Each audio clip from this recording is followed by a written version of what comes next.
سلطان نورالدین کا جب زمانہ تھا، ان کا پائے تخت شام میں تھا، مدینے کے گورنر کوئی اور تھے۔ سلطان نورالدین کہتے میں ایک دن سویا، کہتے مجھے خواب میں مدینے کے چاند کی زیارت نصیب ہوئی، حضور میری خواب میں آئے اور مجھے یوں لگا جیسے مجھے کسی نے فرش سے اٹھا کے عرش پہ بٹھا دیا۔ محبوب ملے، حضور نے مجھے دو لوگ دکھائے، داڑھی والے، عبادت کا نور ہے چہرے پہ، بظاہر نشان ڈال لیا ہے متھا گھسا گھسا کے، کہا مجھے نظر آئے۔ نبی کریم نے فرمایا یہ دونوں شریر مجھے پریشان کر رہے ہیں، مجھے ان سے بچاؤ۔ جو نبی وہاں آ کے اطلاع دے سکتے ہیں وہ اپنا دفاع بھی کر سکتے ہیں، اور اللہ تبارک و تعالیٰ اپنے نبی کی مدد کے لیے فرشتے بھی بھیج دیتا ہے۔ حضور با اختیار ہے، لیکن حضور امت سے کام لینا چاہتے ہیں۔ نبی پاک امت سے بولے تو صحیح، ہم دینا بھی چاہتے ہیں کہ نہیں؟ حضور امت سے کام، یہ امت کی ڈیوٹی ہے، وہ نکلے حفاظت کرے، ورنہ اللہ تبارک و تعالیٰ نے اپنے نبی کو با اختیار، اللہ تو 5,000 فرشتے بدر میں نازل کر رہا ہے اپنے نبی کی مدد کے لیے۔ تو اللہ کے حبیب نے فرمایا سلطان خوش ہو گئے، کہتے اٹھا، بڑے تحفے، بڑے تحائف، بڑا کچھ اکٹھا کیا، بڑا لمبا لشکر تیار کیا، 16 دن کا مسلسل سفر کر کے مدینے پہنچا۔ گورنر مدینہ کو کہا کہ سارے مدینے والوں کے لیے میں تحفے لایا ہوں، سب کو بلاؤ۔ یہ توجہ کرنی ہے آپ نے، اس واقعے کے پہلو میں ہر چیز آ جائے گی، ہر چیز۔ بلایا، سارے مدینے کے لوگ آئے تحفے لینے، سب کو تحفے دیے۔ سلطان نے پوچھا کو رہ تو نہیں گیا؟ نے کہا جی 2 حاجی نمازی رہ گئے۔ کون؟ 2 بہت بڑے مجاہد رہ گئے، بہت بڑے مجاہد، جہادی جہاد، بہت بڑے سپہ سالار مجاہد 2 رہ گئے، حاجی نمازی پرہیزگار صوفی رہ گئے 2۔ کون سے؟ انہوں نے کہا کسی اور علاقے سے آئے ہیں، داڑھی بھی زیادہ ہے، سارا دن نماز پڑھتے ہیں، ساری رات جو ہے وہ عبادت میں رہتے ہیں، روزہ رکھتے ہیں، بس زور کے بعد حجرے سے نکلتے ہیں، صرف زور کے بعد، بڑے بولے بالے، بڑے اللہ والے۔ ریاض آپ کو بس میں نے وہ شعر پڑھنا چھوڑ دیا ہے، میرے ساتھی کہتے ہیں کہ کم پڑھا کریں، کچھ ساتھی کہتے ہیں نہیں اتنا نہیں ہونا چاہیے، لیکن بابا صاحب تو کہہ گئے ہیں نا، ان کو تو نہیں نا کوئی روک سکتا کہ آج بھی کیتی جاندے ہو تو لو بھی پیتی جاندے ہو، ہے نا جی؟ سب سے زیادہ آج بھی وہی کراتے ہیں، ٹریننگیں بھی سب سے زیادہ انہی کے پاس ہیں، لشکر بھی ان کے پاس ہے سب سے زیادہ، لیکن آج بھی کیتی جاندے ہو تے نال لو بھی پیتی جاندے ہو تے کھو کے مال یتیماں دا تے بھیج مسیتی جاندے ہو، پھٹ دلاں دے سیندے نہیں ایویں ٹوپیاں سیتی جاندے ہو، نفس تے چھری پھیر دے نہیں تے دمبے کیتی جاندے ہو، فرض پلائی بیٹھے ہو، نفلہ نیتی جاندے ہو، دسو تے سی بلے نوے کی کچھ کیتی جاندے ہو۔ اتنا خطرناک منصوبہ، اتنا خطرناک۔ سلطان سے کہنے لگے جی وہ زور کے بعد نکلتے ہیں حجرے سے اور صدقہ خیرات کر کے پھر حجرے میں چلے جاتے ہیں۔ سلطان کہنے لگا ملاؤ تو صحیح۔ جو بندے گئے وہ بھی بڑے بادب گئے، کہا جناب آپ کو بلا رہے ہیں، اس لیے کہ مدرسہ ہی بہت بڑا ہے، ان کا طریقہ ہی بہت بڑا ہے، کیا بات ہے؟ بلا کے لائے۔ سلطان نے دیکھا تو سلطان کی آنکھیں کھل گئی، کہنے لگے یہ تو وہ 2 ہیں جو مجھے حضور نے خواب میں دکھائے ہیں۔ نبی پاک نے، یہ 400 سال پہلے مولانا علی قاری لکھ رہے ہیں، یہ تو حضور نے مجھے خواب میں دکھائے، یہ تو وہ ہے۔ اللہ اکبر۔ میں اکثر کہتا ہوں ہمارا کسی کے ساتھ کوئی ذاتی جھگڑا نہیں، اللہ جانتا ہے، بڑی جلدی مر جانا ہے۔ ہاں کچھ لوگ زیادتی کرتے ہیں دین کے معاملات، میری سرکار کے بارے میں زیادتی کرتے ہیں تو ان سے دل بھر جاتا ہے، ان سے تکلیف پہنچتی ہے، ان سے اذیت ہوتی ہے، ورنہ خون کے آنسو دل روتا ہے۔ امت کو ایک ہونا چاہیے، امت کو، لیکن امت اس وقت ایک ہوگی جب نبی پاک کے گنبد کے سائے میں ایک ہوگی، جب رسول اللہ کے گنبد کی ہریالی میں امت ایک ہوگی۔ میرے حبیب پاک علیہ السلام، یہ تو 2 مجھے حضور نے دکھائے ہیں۔ سلطان کہنے لگا باندھو ذرا کس کے انہیں، ان کے گھر کی تلاشی لینی ہے۔ ان کو باندھ کے سلطان گھر گئے تو گھر کے اندر کچھ بھی نہیں، بس صدقہ خیرات کا سامان ہے، قرآن پاک ہے، کتابیں ہیں، تفسیریں۔ جب اٹھائی نا چٹائی تو نیچے سرنگ نکلی ہوئی ہے، جب اس کے اندر لوگ گئے تو وہ سرنگ حضور کے روزے تک پہنچی ہوئی ہے۔ کس ارادے سے آئے؟ سلطان نے جا کے تلوار تھامی، کہا تمہاری گردنیں اڑا دوں گا، بتاؤ کیسے آئے ہو؟ تو انہوں نے کہا ہم تو عیسائی ہیں، ہمیں عیسائیوں نے بھیجا ہے۔ اور ہم اس ارادے سے آئے ہیں کہ ہم حضور کے جسم اقدس کو نکالیں گے، کسی اور جگہ لے جائیں گے۔ سلطان نے بات سنی تو چیخ نکلی، اللہ اکبر کا۔ اس نے کہا عیسائیوں نے کیا سمجھا ہے رسول اللہ کے غلام مر گئے؟ تم نے کیا سمجھا ہے نعرہ رسالت کی آواز کمزور ہو گئی ہے؟ تم نے کیا سمجھا ہے درود و سلام کے سوتے خشک ہو گئے ہیں؟ تم نے کیا سمجھا ہے مدینے پر جان دینے والے کوئی نہیں؟ آپ نے فرمایا سازش کرتے ہو بے ایمانو، اندر چھپ کے وار کرتے ہو، طاقت ہے تو سامنے آؤ۔ مسلمانوں کا ایک ایک بچہ مدینے کی حرمت پر قربان ہو جائے گا۔ مدینہ منورہ کی حرمت پر مسلمان اپنی دھجیاں بکھیر دیں گے، اولادیں قربان کر دیں گے، لیکن کسی کافر کو بھی رسول اللہ کی بے ادبی کی اجازت کبھی نہیں دیں گے۔ سلطان نے پکڑا، قتل کیا، پھر سلطان نے ان کو کاٹا، آگ میں جلایا اور فرمایا مسلمانوں، ہر حاجی نمازی دیکھ کر، ہر دعوت دینے والا دیکھ کر ادھر بفر نہ جایا کرو، پہلے دیکھ لیا کرو اس کے سینے میں مصطفیٰ کا پیار بھی ہے کہ نہیں، اس کی باتوں سے عشق رسول کی خوشبو بھی آتی ہے کہ نہیں، اس کا لب و لہجہ نبی پاک کی ادب والا بھی ہے کہ نہیں، اس کے انداز، اس کے اعتبار رسول اللہ کا پیار بھی بتلاتے ہیں کہ نہیں۔ میں بلبل خوش لہجہ گلزار نبی ہوں، میٹھی میری باتیں ہیں کیونکہ نمک خار نبی ہوں۔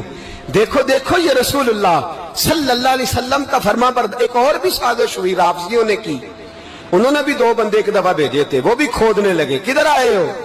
پکڑے گئے تو کہنے لگے حضرت ابو بکر حضرت عمر کا جسم نکالنے آئے تھے، معاذ اللہ تعالی، لیکن میرے رسول نے یہ حرکت بھی کرنے کی اجازت نہ دی۔ سلطان نور الدین کہتے ہیں یہ کام کر کے جب میں واپس لوٹا جا کے سویا تو مجھے پھر حضور کی زیارت نصیب ہوئی، مجھے مدینے والے محبوب کا پھر دیدار نصیب ہوا۔ حضور خواب میں آئے، فرمایا حبیب نے بتایا کچھ نہیں، بولے کچھ نہیں، بس مجھے دیکھتے جاتے تھے اور مسکراتے جاتے تھے۔ سلطان نے چاروں جانب کھدوا کے نا خندق، اس میں سیسا ڈلوا دیا، دیواریں پکی کرا دی، کوئی کھودنا بھی چاہے تو پہنچ نہ سکے۔ کہتے ہیں حضور دیکھتے جاتے، مسکراتے جاتے، اور جب میرے نبی میری طرف دیکھ کے مسکراتے تو مجھے یوں لگتا اللہ نے میرے لیے جنت کے سارے دروازے کھول دیے۔ مجھے یوں لگا جیسے جنت کی حوریں مجھے سلامی دینے آئی، مجھے یوں لگا جیسے فرشتے جھونکا آئے ہیں اور مجھے کہتے ہیں کیا تیرا مقدر ہے، کیا تیرا نصیبہ ہے، کیا تیری بات ہے۔ صلاح الدین ایوبی، مسلمانوں پہ ظلم ہوا، فلسطین میں آگ لگی اور پورے فلسطین کی گلیاں خون سے بھر گئیں۔ ایک دن کے اندر 70,000 مسلمان قتل ہوا۔ گھوڑوں سے سڑکوں پہ چلا نہیں جاتا تھا، گھوڑے پھسلتے تھے، اتنا خون تھا، اور کچی سڑکیں تھی، اتنا خون تھا، پہلے کچی زمین نے خون پیا، پھر خون اس سے باہر آیا، پھر بھی اتنا سخت 70,000 آدمی قتل ہوا۔ صلاح الدین ایوبی کون تھے؟ میرے غوث اعظم جیلانی کے مدرسے کے طالب علم تھے۔ جامعہ نظامیہ مدرسہ، یہ مدرسے ہیں جنہوں نے دین کے مجاہد پیدا کیے، مدارس ہیں جنہوں نے دین کے مجاہد پیدا کر کے پوری دنیا کے اندر پھیلائے ہیں۔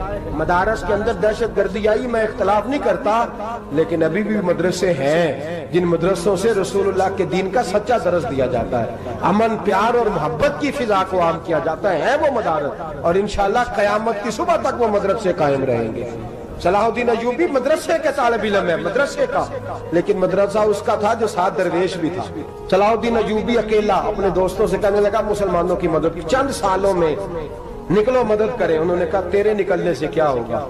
کہنے لگا میں نے نہیں نکلنا، میرے اللہ نے میری مدد کرنی ہے، میرے اللہ نے میری اٹھ باندھ کمر، کیا ڈرتا ہے پھر دیکھ خدا کیا کرتا ہے، اور میں مجھے نکلنے دے، اللہ میری مدد کرے گا۔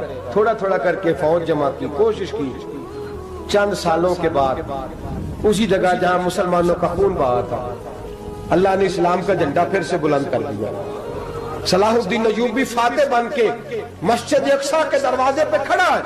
چند سال گزرے، عیسائیوں کا اپنا وہ ظلم ابھی یاد ہے، اور عیسائی سارے لیڈر کہتے ہیں تیاری کر لو، اب ہمارے بچے کاٹے جائیں گے، عورتیں بیوہ ہوں گی، گردنیں کٹیں گی، اب دیکھنا جتنا خون ہم نے پایا تھا مسلمان اس سے دگنا بہائیں گے۔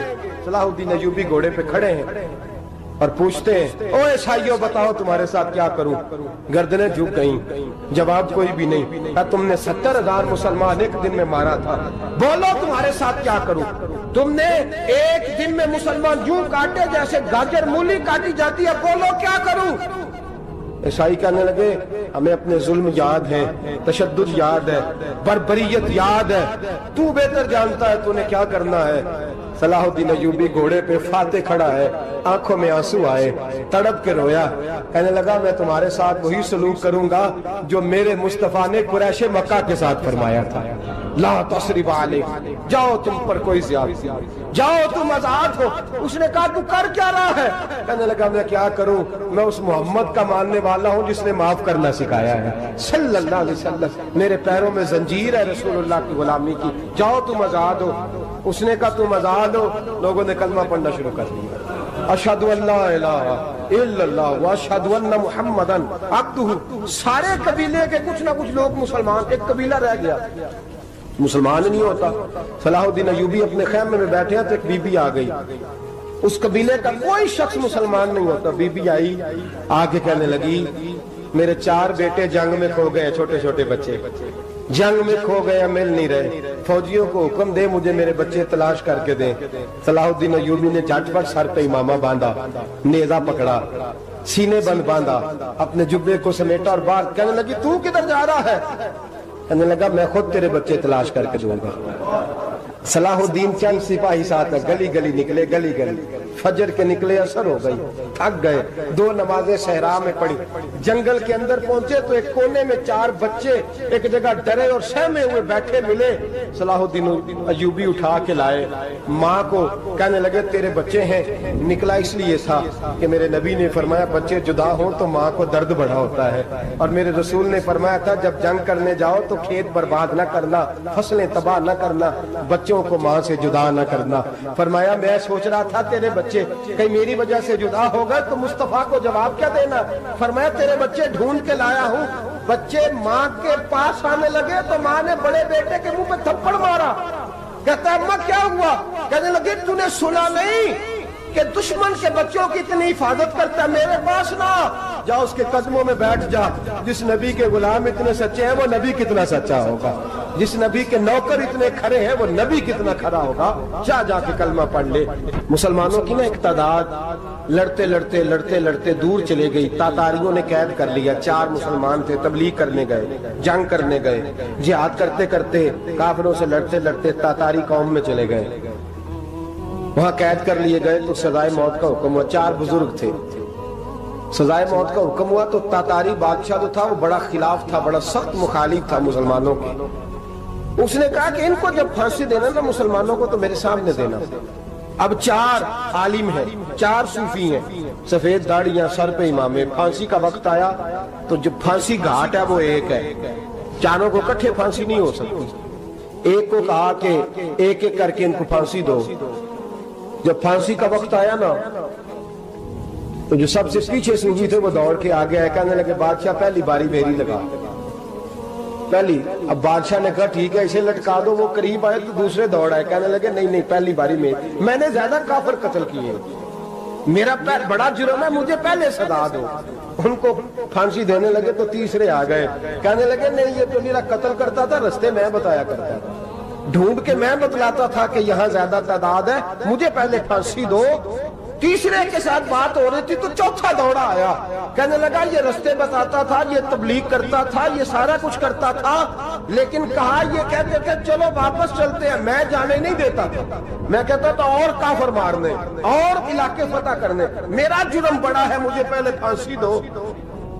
بادشاہ کہنے لگا مجھے 35 سال ہو گئے حکومت کرتے، بڑی دنیا کو پھانسی دی ہے، لوگ تو ایک دوسرے کو دھکے دیتے ہیں کہ پہلے تو جا پہلے تو جا، اور تم کیسی قوم ہو کہ ایک دوسرے پہ قربان ہو رہے ہو۔ کہنے لگا تم ایک باپ کی اولاد ہو، جاگ رہے آپ لوگ؟ تاتاری بادشاہ، کافر بادشاہ، اسلام کی مخالفت کر دیں، ایک باپ کی اولاد ہو کا نہیں، ایک قبیلے کے رہنے والے ہو کا نہیں، ایک ملک کے رہنے والے ہو نہیں۔ اس نے کہا رشتہ کیا ہے تمہارا، رشتہ کیا ہے؟ تو بول کے کہنے لگے خدا ایک ہے، نبی ایک ہے، خدا ایک ہے اور نبی منفعت ایک ہے اس قوم کی، نقصان بھی ایک ہی سب کا نبی، اللہ بھی قرآن بھی ایک، کیا ہی اچھا تھا ہوتے اگر مسلمان بھی ایک، یوں تو سید بھی ہو، مرزا بھی ہو، افغان بھی ہو، تم سبھی کچھ ہو، بتاؤ کہ مسلمان بھی ہو۔ فرمایا ہمارا اللہ ایک ہے، نبی ایک ہے، تو کہا پھر ایک دوسرے پہ جان کیوں دیتے ہو؟ فرمایا ہمارے نبی نے ہمیں بھائی بھائی بنا دیا ہے، بھائی کا دل نہیں کرتا اس کی آنکھوں کے سامنے بھائی چلا جائے، ہمارا دل نہیں کرتا پہلے مجھے دے پہلے مجھے دے۔ بادشاہ کہنے لگا تمہارا جذبہ مجھے متاثر کر گیا، جاؤ میں تم چاروں کو آزاد کرتا ہوں، تمہیں آزاد کرتا ہوں۔ میرے دوستو یہ رنگ تھا، دیکھیں نا، یہ اس دھرتی نے نظام دیکھا ہے نا، اس فلک میں پہلی بار دیکھا، اس زمین نے پہلی بار، اور میرے حضرت صاحب فرمایا کرتے تھے زمین تڑپ کے روئی، اس نے پہلی دفعہ دیکھا احد کا میدان ہے، 3 صحابہ تپتی ہوئی زمین پہ زخموں سے چور چور پڑے ہیں۔ حضرت انس بن نضر رضی اللہ تعالیٰ عنہ پانی کا پیالہ لے کے پہنچے، ایک زخمی سے کہا تجھے پانی پلانا ہے، تو کہنے لگا میرے زخم تھوڑے ہیں، وہ جو ساتھ پڑا ہے اس کے زخم گہرے ہیں، پہلے اسے پانی پلا دے، جا اسے دے دے۔ اس کے پاس پہنچے تو وہ کہنے لگا وہ مجھ سے پہلے گرا تھا، اس کا زخم زیادہ گہرا ہے، اسے پانی پلا۔ تیسرے کے پاس گئے تو کہنے لگا چوتھا تڑپ زیادہ رہا ہے، اس کی عمر زیادہ ہے، میں تو جوان ہوں برداشت کر لوں، بڑھاپے کی وجہ سے نڈھال ہو گیا ہے، پہلے اسے پانی پلا۔ چوتھا کہنے لگا پانچویں کے پاس جا، پانچواں کہنے لگا چھٹے کے پاس جا۔ حضرت انس بن نضر کہتے میں رو پڑا، میں نے کہا محمد کی غلاموں، رسول نے تمہیں کیسا جذبہ دے دیا ہے، زبانیں پیاس سے باہر ہے لیکن تمہاری اخوت مرتے دم تک قائم ہے۔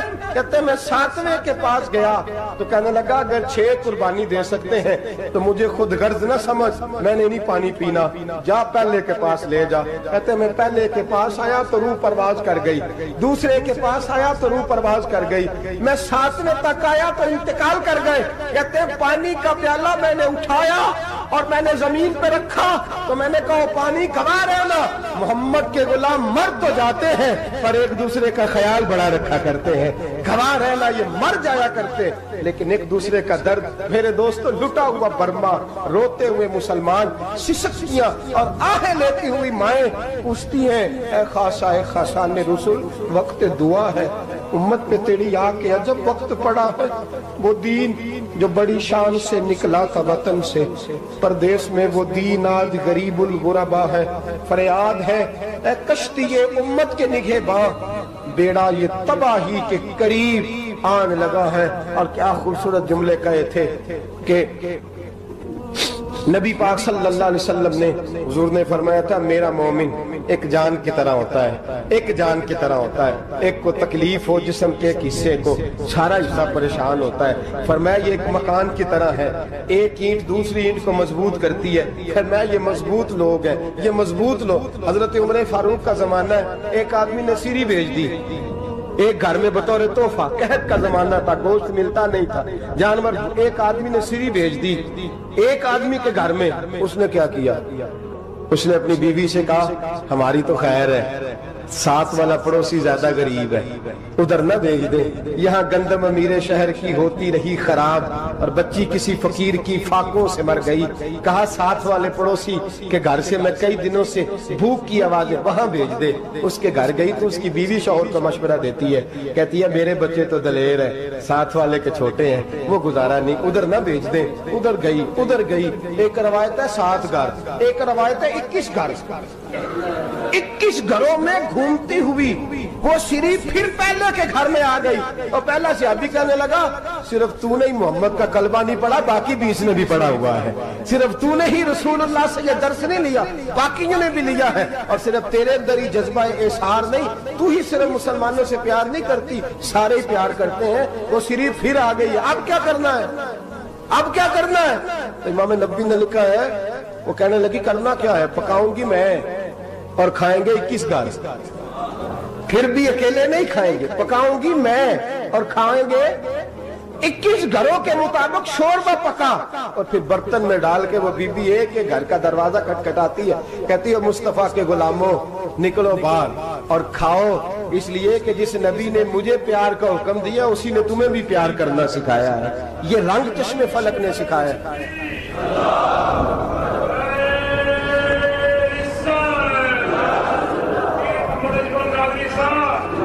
آپ کی بڑی مہربانی, زندہ باد وہی ہے جس کو اللہ رسول زندہ باد فرمائے, بڑی مہربانی, اللہ جزا دے. بنو قریظہ اور بنو نزیر دو محلے تھے یہودیوں کے.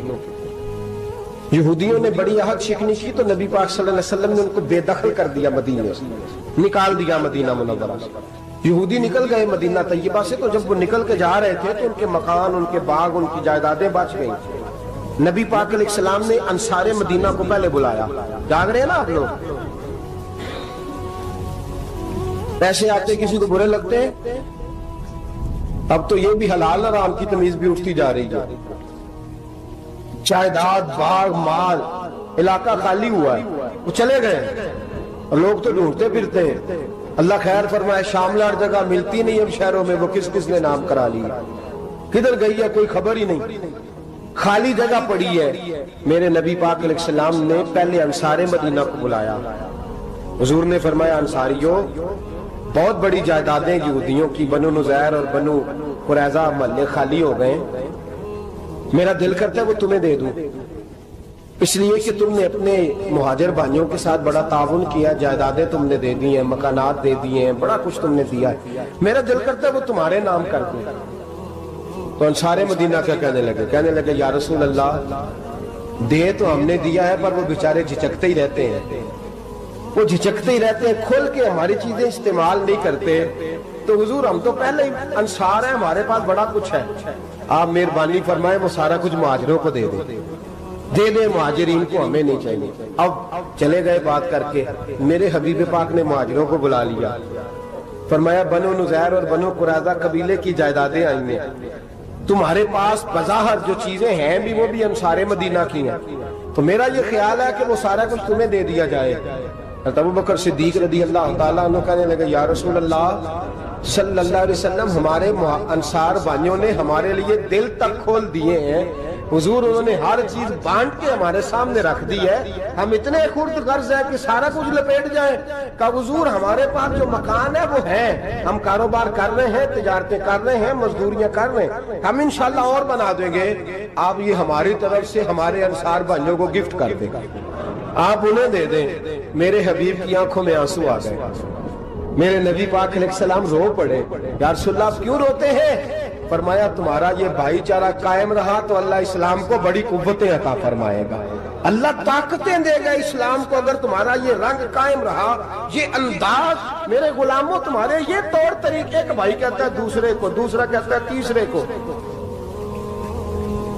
عرض یہ کرنے جا رہا تھا کہ رسول کریم صلی اللہ علیہ وسلم نے یہ پیغام دیا امت کو. فرمایا دیکھیں نا کتنے بڑے لفظ ہیں, یہ نہیں فرمایا دوزخ میں جائے گا, یہ نہیں فرمایا کہ اسے جہنم کی سزا ملے گی. میرے نبی نے فرمایا, میں اسے مومن مانتا ہی نہیں, میں اسے مسلمان اپنا مانتا ہی نہیں. حضور کسے؟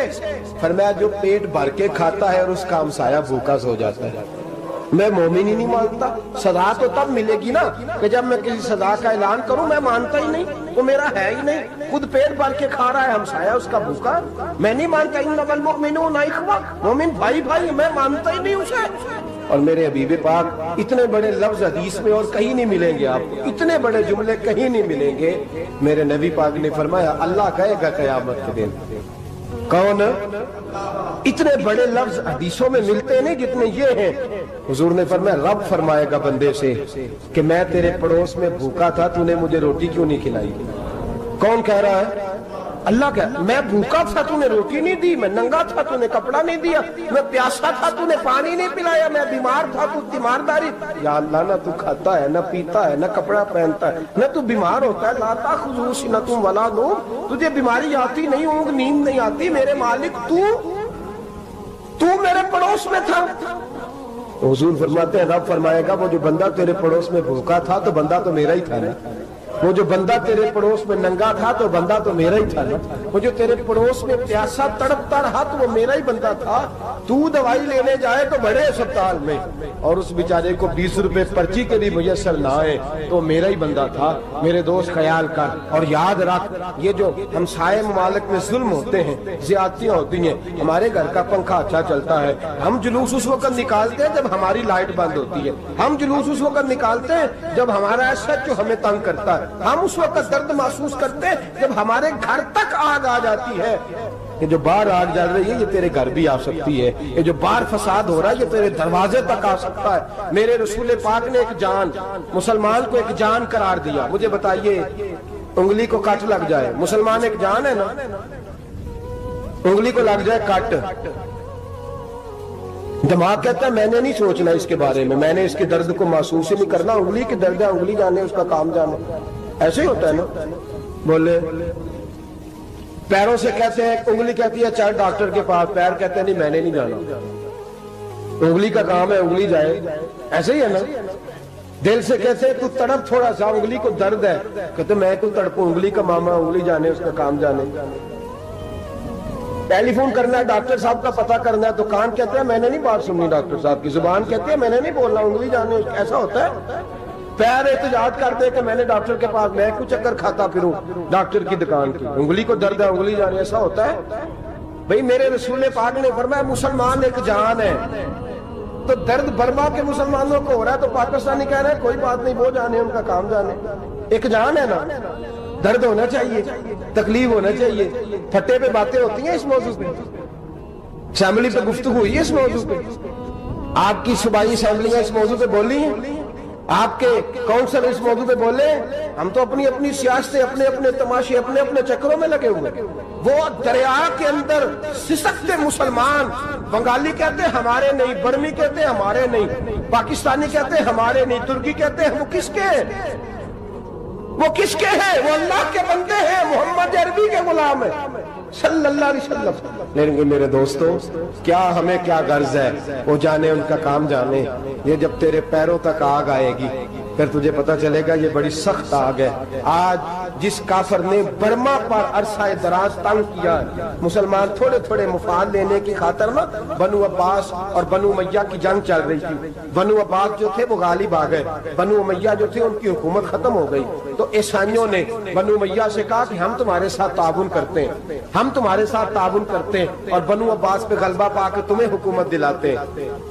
بنو امیہ بڑی جدوجہد کر رہے تھے بادشاہی کے لیے, لیکن انہوں نے کہا کہ ہم لڑ رہے ہیں, کوشش کر رہے ہیں, لیکن ہمیں کسی کافر کی مدد کی ضرورت نہیں. ہم جتنا مرضی لڑیں لیکن کافروں کے ہاتھوں بنو عباس کو مروانے کو ہم تیار نہیں ہیں. ہمیں خبردار, تمہارا آپس کا معاملہ ہے, ہم خود نمٹ لیں گے, تمہیں اجازت نہیں دیتے تم اندر کودو اور کود کر کے تم فسادات پیدا کرو اور مسلمانوں کے اندر تقسیم کرو. میرے دوستو مسلمان کو سوچنا چاہیے, سوچ بڑی رکھنی چاہیے.